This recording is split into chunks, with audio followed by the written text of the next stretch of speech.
Policia e Kosovës pritet të zbatoj urdhrin e prokurorit për intervistim edhe ndaj një personi tjetër, paralajmëron zëdhënësi i Policisë së Kosovës Baki Kelani, duke mos dashur të komentojë nëse ky person tjetër është deputetja e lëvizjes Vetvendosja Albulena Haxhiu. Në një paraqitje për media Baki Kelani ka thënë se nga protesta e mbrëmshme kanë marrë trajtim mjekësor 16 persona, në mesin e tyre 15 zyrtar policor dhe 9 persona janë dërguar në mbajtje me urdhër të prokurorit. Policia e Kosovës është në realizim të çdo urdhrese e cila jepet nga organet e drejtësisë. Krejt kjo situatë ka ardhur nga protesta në mbrëmjen e së hënës, derisa ish lideri i lëvizjes Vetvendosja Albin Kurti është mbajtur për intervistim me urdhër të prokurorit.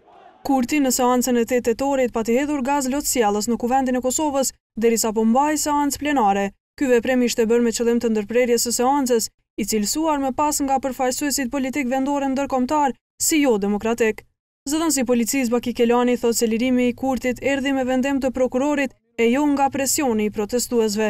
Kelani ka folur edhe për dëmet e shkaktuara gjatë protestës, përfshirë dëmet e pronës publike dhe private. Janë dëmtuar apo janë djegë edhe 2 vetura të tjera dhe janë dëmtuar edhe 6 deri në 8 automjete tjera zyrtare.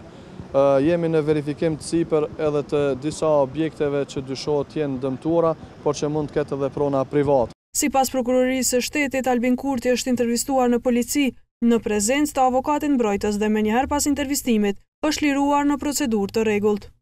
Departamenti për krime të rënda në prokurorinë themelore në Prishtinë ka filluar hetimet kundër deputetëve të Kuvendit të Republikës së Kosovës, të cilët dyshohet se kanë kryer veprat penale, shkaktim i rrezikut të përgjithshëm nga neni 365 i Kodit Penal të Republikës së Kosovës dhe përdorimi i armës nga neni 375 i Kodit Penal të Republikës së Kosovës, thuhet në njoftimin e prokurorisë.